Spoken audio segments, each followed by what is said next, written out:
If you were an American in September of 1900, you'd probably be discussing two topics with your friends: politics and the weather. In politics, the presidential race was heading down the homestretch. You might have favored the Democratic nominee, William Jennings Bryan, a spellbinding orator who enjoyed broad support among rural voters. This month he was traveling the nation, delivering whistle-stop speeches, a campaigning tactic that he'd created. Opposing him was William McKinney, who was not a spellbinder. He said he might as well put up a trapeze on his front lawn and compete against professional gymnasts as compete with Bryan on campaign speeches. So he remained on his front porch in Ohio, receiving reporters and well-wishers. But he met Bryan's challenge by sending his vice presidential candidate out on the road. Teddy Roosevelt lacked Bryan's eloquence, but he had an infectious energy and a vision for a greater America that inspired devotion among young urban voters. If you weren't talking politics, you were probably talking about the weather. You might have been complaining about August's long heat wave that had just broken. Or you might have talked about what had happened down in Galveston, Texas.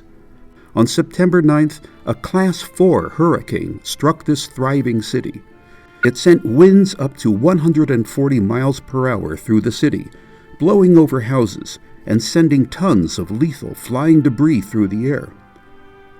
When it had gone, 80% of city residents were rendered homeless. The damage was estimated at what would have been $100 million in today's money.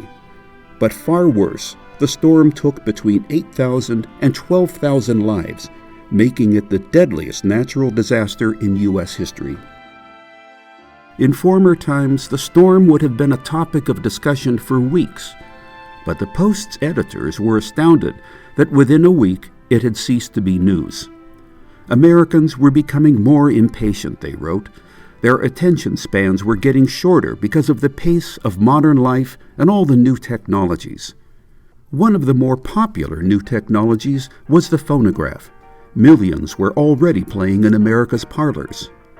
Electricity was starting to flow into America's homes, and the light bulb was proving a brilliant replacement for unhealthy and dangerous gaslight. The telephone was now 24 years old and was starting to lose some of its novelty. Over 1.3 million phones had been hooked up in the U.S., and the number was rising sharply. The automobile was still widely regarded as a toy for the idle rich. But there appeared to have been a lot of rich idlers because the U.S. had 8,000 registered vehicles, even though it had only 10 miles of paved road. This year, another innovation would enter American homes. It was small, simple, and inexpensive, but it would forever change how Americans saw themselves.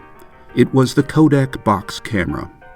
Instead of using complicated, expensive wet plate photography, it used a simple paper-backed roll of film.